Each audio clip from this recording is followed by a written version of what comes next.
हिंद ऐं सिंध में रहंदड़ समूरनि मानवर दोस्तनि खे अस्सलाम वालेकुम। इन उम्मीद सां त तव्हां सभु दोस्त ख़ैरियत सां हूंदा। जीअं त अॼु असीं आम सिंधी शाइरी जो जेको सबक़ु आहे उन जे बारे में पढ़ंदासीं ऐं उन जूं जेके अहम मश्क़ूं आहिनि उन्हनि खे हल कंदासीं। ऐं इंतिहाई तवील लेक्चर आहे, उन जे करे तव्हांजो जेको वक़्तु आहे उहो घुर्बल हूंदो ताकी तव्हां इन्हनि शयुनि खे सही नमूने सम्झी सघो ऐं पढ़ो। सो जेकॾहिं तव्हांजो साथ हूंदो आख़िर ताईं त मूंखे उमेद आहे त तव्हां काफ़ी शयूं जेके आहिनि नयूं सिखंदा ऐं अॻिते हली तव्हांखे जेको आहे उहे कमु ईंदियूं। सो हलूं था पंहिंजे लेक्चर तरफ़। सो सभ खां पहिरीं आहे आम सिंधी शाइरी जेका मश्क़ आहे उनमें हिसो अलफ़ ॾिनल आहे, उनमें आहे सवाल जा जवाब ॾियो। हाणे पहिरियों सवाल जेको आहे उहो आहे त आम सिंधी शाइरी मां छा मुराद आहे। त उनजो जवाब आहे आम सिंधी शाइरी मां मुराद आहे उहो शेर जो अवाम में मक़बूल हुजे ऐं राइज हुजे, मतिलबु त मशहूर हुजे ऐं उहो अवाम में मौजूदु हुजे ऐं अवाम उनखे जेको आहे उहो मुसलसल पढ़ंदी रहे। उहो शेर सिर्फ़ु पढ़ियल लिखियल ताईं महदूद न हुजे बल्कि अणपढ़ियल तबिके में बि मरूज हुजे, मतिलबु त सिर्फ़ु पढ़ियल जेको आहे उन्हनि ताईं महदूद न हुजे। अणपढ़ियल धनार ऐं मारूड़ा जेके आहिनि उन्हनि खे बि जेको आहे उहे बैत सीने सां समायल हुजनि या सीने में समायल हुजनि। यानी त उहो शेर जेको अवाम ऐं आम ज़बान ॻाल्हाईंदड़ जे दिलनि जे वेझो हुजे त उनखे जेको आहे आम शाइरी चयो वेंदो आहे। ठीकु है। हाणे सवाल नंबर ॿिए तरफ़ अचूं था त डॉक्टर नबी बख्श बलोच आम शाइरी ऐं उरूज़ी शाइरी जी कहिड़ी रीत भेट कई आहे, बयानु कयो। जवाब है त आम शाइरी बाबति डॉक्टर नबी बख्श बलोच जा जेके वीचार आहिनि या जेके ख़्याल आहिनि उहे कुझु हिन रीत आहिनि। हाणे पहिरीं आम शाइरी ते पढ़ंदासीं। आम शाइरी ते जेको डॉक्टर नबी बख्श जा जेके ख़्याल आहिनि उहे कहिड़ा आहिनि। हाँ, डॉक्टर नबी बख्श बलोच मूजिब त आम शाइरी जेका आहे शाइरीअ खे हिकु आला ऐं अजीब फ़न तौरु शुमार करे थो डॉक्टर नबी बख्श बलोच। डॉक्टर नबी बख्श बलोच मूजिब आम शाइरी उहा आहे जंहिंमें ॿाराड़ी जी आम ॿोली ऐं मज़बूत मुहावरा शामिल आहिनि। आम शाइरी लफ़ाज़ी ऐं जुड़तू कारीगरी खां पाक आहे। आम शाइरी जो मोल मतो ऐं सिटाऊ निहायत सादो ऐं फितरी आहे। हुनमें जड़तू या बनावटी बिगड़ियल ज़ईफ़ ॿोली जो इस्तेमालु नाहे। क़ाबिल उस्ताद आम शाइरी जे शेर खे समोए सिंगारे आम शाइरी खे मुस्तक़िल इल्म ऐं साइंस जे दर्जे ते पहुचायो आहे। आम शाइरी में बेबहा लुग़त जो ख़ज़ानो हूंदो आहे। आम शाइरी पंहिंजी आज़ाद ॿोली ऐं आज़ाद ख़्याल सबबि निहायत पुख़्ती ऐं ज़ोरदार या ज़ोरावर हूंदी आहे। आम शाइरी अदब जो सिंगार ऐं तारीख़ ऐं सक़ाफ़त जो तर्जुमान आहे। हाणे उरूज़ी शाइरी बाबति संदसि नज़रियो छा आहे। उरूज़ी शाइरी जो हिकु ख़ासि मापो हूंदो आहे जंहिंजे आधार ते उहा शाइरी कई वेंदी आहे। मंझसि बहर वज़न रदीफ़ काफ़िए जो ख़ासि ख़्यालु रखियो वेंदो आहे। बहर वज़न जे मुताबिक़ लफ़्ज़नि जी चूंड कई वेंदी आहे। काफ़िए ऐं रदीफ़ जी क़ैद ऐं बंद बि हूंदी आहे। मतिलबु त इल्म उरूज़ जे क़ाइदनि ऐं क़ानूननि मूजिबि उरूज़ी शाइरी कई वेंदी आहे। सवाल नंबर 3 आहे त डॉक्टर नबी बख्श बलोच पंहिंजे मज़मून में सिंधी सक़ाफ़त खे कहिड़ी रीत बयानु कयो आहे। जवाब डॉक्टर नबी बख्श बलोच पंहिंजे मज़मून आम सिंधी शाइरीअ में सिंध जी सक़ाफ़त खे आम माण्हुनि जी रहणी कहिणी सोचनि उमंगनि जज़्बनि एहसासनि संदन सालम ज़हननि ऐं फितरत जे गसनि गाहनि पेचरनि राज भाग जी रीतनि रस्मनि सोणनि साठनि धनारनि जे भाणनि खां वेंदे सामूंडियनि जे सोणनि साठनि ताईं सुहागणियुनि जे सिंगार समेत घरू निज माहौल जी बि अकासी कई आहे। त जर जंग वस्तियनि वाहिणनि भाग्यनि ऐं भागवंद जो ज़िक्र बि कयो आहे। त किथे वरी हर किर्त जे कारीगरनि कोरियनि लोहारनि वाढनि सोनारनि कुड़मियनि कासबियनि ऐं मोचियनि जो बि ज़िक्र कयो आहे। आम माण्हुनि जी महफ़िलनि रस रिहाणियनि कचहरियुनि जो बि ज़िक्र कयो आहे। त शादियुनि मुरादियुनि में ॻायल लाॾा गीच सहरनि जो बि ज़िक्र कयो आहे जेके सभु मिली करे सिंधू सभ्यता जी सक़ाफ़त जी अकासी कनि थियूं। हाणे हिसे ॿिए तरफ़ अचूं था जंहिंमें ॾिनल आहे त हेठि ॾिनल लोक शाइरी जी सिन्फ़ूं जेके आहिनि उन्हनि खे मिसालनि सां सम्झायो। हाणे सभ खां पहिरीं त लोक शाइरी छा खे चइबो आहे। हाणे लोक लफ़्ज़ जी जेका लुग़वी माना आहे उहा आहे अवामी। लोक माना अवाम।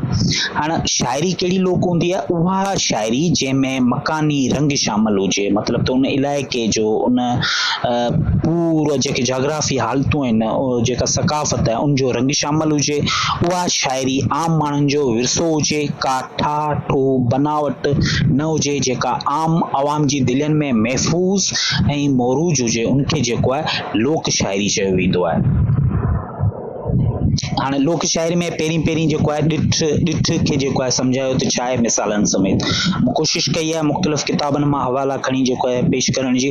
मूंखे उमेद आहे तव्हां हिन मां कुझु न कुझु जेको आहे उहो सिखी वेंदा। हाणे ॾिठ जेको आहे हिकु प्रोली जो क़िस्म आहे ऐं ॾिठ जेको आहे हिन क़िस्म जी प्रोली में सुघड़ या शाइर कंहिं ॾिठल वाक़े, मंज़र या निज़ारे या हादसे के प्रोली जी सूरत में ॾींदो आहे। ॾिठ खे भञणु तमामु मुश्किल हूंदो आहे। हाणे ॾिठ जो मिसाल कीअं? नर नार हथ में नार अञा ई खणी निहार त नर नारनि विच में। हाणे हिन ते जॾहिं लफ़्ज़नि खे गौर कबो त हाणे इहो जेको शाइर आहे या जेको सुघड़ आहे उन कंहिं वाक़े खे ॾिठो आहे या कंहिं निज़ारे खे ॾिठो आहे, उन शाइरी में पेश करे जेको आहे ॾिठ जी सूरत में पेश कयो आहे। हाणे नर लफ़्ज़ जी माना आइनू बि थिए थी, आरसी बि थिए थी, ऐं नार लफ़्ज़ जी जेका माना आहे उहा आहे औरत या ज़ाल, ऐं नार फणी खे बि चयो वेंदो आहे, ऐं नरनि माना वारनि। हाणे जी भञणी इहा थींदी त आइनू औरत हथ में फणी, अञा निहार या ॾिस खणी त फणी वारनि विच में। मतिलबु त हाणे हिन ॾिठ मां इहो साबित थिए थो त सुघड़ औरत खे जेको आहे न वारनि में फणी ॾियण वारे मंज़र खे ॾिठो, ऐं उन समूरे मंज़र, उन समूरे लका के जेको आहे हिकु ख़ासि फन ज़रिए जेके ॾिठ चयो वञे थो उहो सालकनि जे साम्हूं पेश कयो ऐं उनजी भञणी बि जेका आहे उहो साम्हूं मथे मूं पेश कई आहे। हाणे मोमा लफ़्ज़ जी जेका माना आहे उहो आहे ॻुझ या राज़। मोमा बैत जी सूरत में ॾिना वेंदा आहिनि जंहिंजी भञणी या जवाबु हिकु लफ़्ज़ या हिकु बैत में ॾिबो आहे। मिसाल तौरु कीअं आहे? हूजा सुहिणी साणीअ में जुड़ी मंझि जहान, हूजा सुहिणी साणीअ में जुड़ी मंझि जहान, सो पुट ॾह ॾोहिटा फिरे फ़क़ीरनि साण, संझे वेले सुम्हे आधी करे उथाण, सोको सुघड़ आण ॾे माहियत मुज़क्कर खे। हाणे हिन जो जवाबु थींदो तस्बीह जेका आहे इहो जो जवाबु थींदो। हिकु लफ़्ज़ में जेका आहे हिन जी भञणी अची वई। उनखां पोइ आहे ॻुझारत। हाणे ॻुझारत जेको आहे संस्कृत ॿोली मां निकितल आहे ऐं जेको ॻुझ मतिलबु राज़, अर्थ मतिलबु मुराद, माना ॻुझे या ॻुझ जेको आहे राज़ आहे उनजो मतिलबु माना ॻुझी ॻाल्हि या उनी ॻाल्हि या ॻुझ वारी ॻाल्हि या ॻुझो राज़। हिन सिर्फ़ में ॻुझ या उनू राज़ रखियल हूंदो आहे। ॻुझारत मुख़्तलिफ़ सुघड़नि जी कचेरियुनि, शादियुनि, तफ़री प्रोग्रामनि में ॾिनियूं वेंदियूं आहिनि। सुघड़ ॻुझारत ॾींदो आहे ऐं सालिक जेको ॻुझारत भञण वारो या जवाबु ॾियण वारो हूंदो आहे उनखे सालिक चयो वेंदो आहे। मुख़्तलिफ़ नाला वठी भञण जी कोशिशि कंदो आहे ऐं आख़िर में जेकॾहिं न भञी सघियो त ॻुझारत ॾियण वारो जेको सुघड़ आहे उहो पाण भञी ॾींदो ऐं उनजो जवाबु ॾींदो। मिसाल तौरु ॻुझारत जो ज़ात जा कंदियसि कपिड़ा, पोख जा कंदियसि कान। हाणे ज़ात जा जेके आहिनि उहो मङणे जा थियनि था, पोख जा ॿिज, मतिलबु त मंगेतर जा जेके आहिनि उहे ई कपिड़ा पाईंदसि, ॿियनि जा ॾिनल जेके कपिड़ा आहिनि उहा न पाईंदसि। हाणे ॻुझारत मुख़्तलिफ़ सुरनि में बि ॾिनियूं वेंदियूं आहिनि। हाणे मथियूं जेको सुर उहो मारवी जो, हाणे ॿियो जेको सुर आहे उहो सुर लैला चनेसर जो। हाणे ॿिए में जेको आहे लैला कोरो थे हार आंदो तॾहिं ॿोली त गाह कर। हाणे हिन में ॿिनि लफ़्ज़नि में जेको आहे उहो सॼो हिन जो अर्थ समायल आहे। गाह मतिलबु मुञ हिकिड़ो गाह जो क़िस्म हूंदो आहे जंहिंमां जेको आहे खटूं बि वाणियूं वेंदियूं आहिनि उनखे सुकाए करे। ॿोली मीन्स छिनी, मतिलबु त लैला जॾहिं कोरो तोखे हार ॾिनो पे, तोॾां हार आंदो पे, तॾहिं तूं उनखे छिनी मुञ करे छॾी आहे, उनखे भञी छॾी आहे। उनखां पोइ आहे हुनर। हाणे हुनर लफ़्ज़ जी माना आहे कारीगरी या फन। हुनर ॻुझारत जो हिकिड़ो क़िस्म आहे। हुनर में अजीब रंग ऐं ढंग सां ॾोहीड़ा चया वेंदा आहिनि, जंहिं ॾोहीड़नि जी ज़ाहिरी माना हिकिड़ी हूंदी आहे त बातिनी यानी अंदरूनी माना जेका आहे उहा ॿी हूंदी आहे ऐं ॻुझी हूंदी आहे। मिसाल तौरु अङण मथे ओपरा जॾहिं ॾिठाई ॾाही, सही न कई ससुई तोड़े तू डाही, पुनल वठी विया पाण से तड़े तो डाही, तुर तूं डाही काहे विया केच ॾे। हाणे जी भञणी जेका आहे डाही लफ़्ज़ खे ॾिसो तव्हां, डाही मतिलबु सियाणी, तो डाही, हाणे तो डां हाणे माना त ॾेरनि जो ढंग, अटकल डां या ॾेरनि जी हरफत। हाणे तोड़ा, हाणे तोड़ा लफ़्ज़ माना आहे उठ, तो डाही माना तो डां।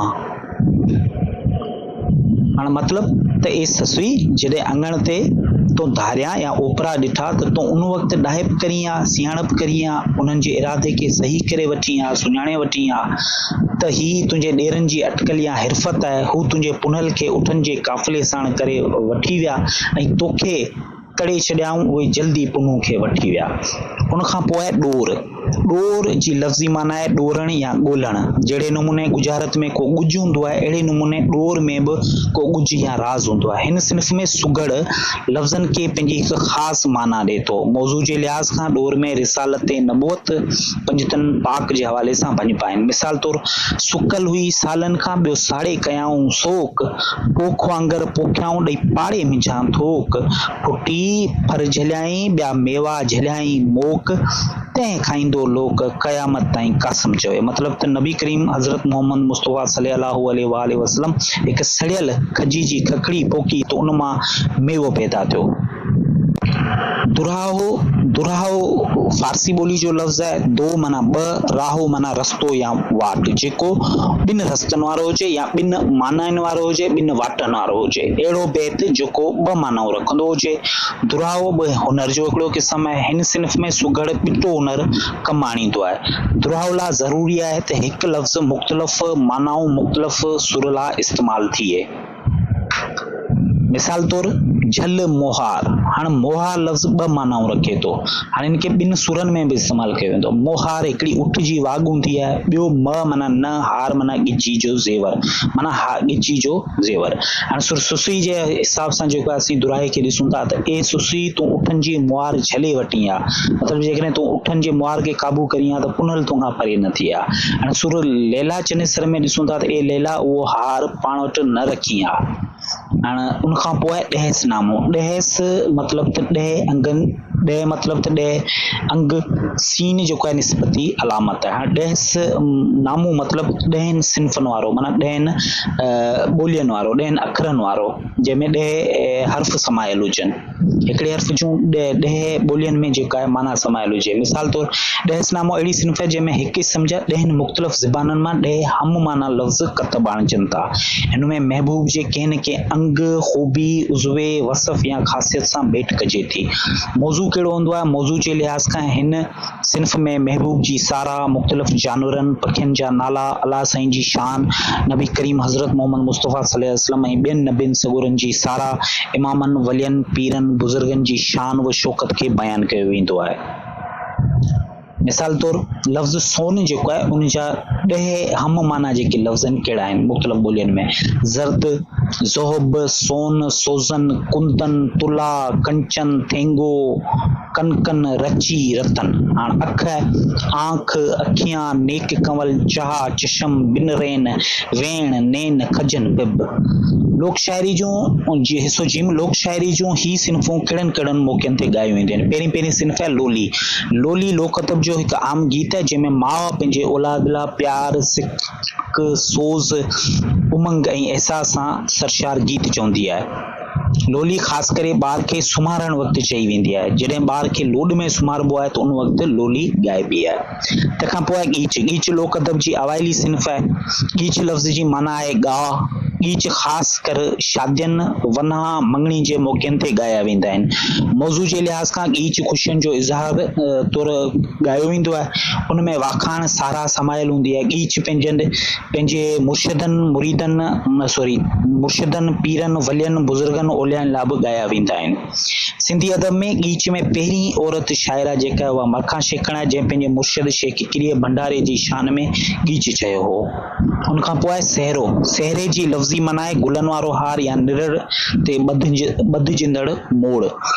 सहरो ख़ासि करे जॾहिं घोट या कुंवार खे शादी महल निरड़ ते मोड़ ॿधियो वेंदो आहे तॾहिं उन वक़्तु ॻायो वेंदो आहे। सहरो कॾहिं कॾहिं का बास बासण सां जॾहिं उहा मुराद पूरी थींदी आहे त उन वक़्तु दरगाह जे हिंदोरे में बि सहरो ॿधियो वेंदो आहे। उन वक़्तु जेको आहे उहो सहरो ॻायो वेंदो आहे।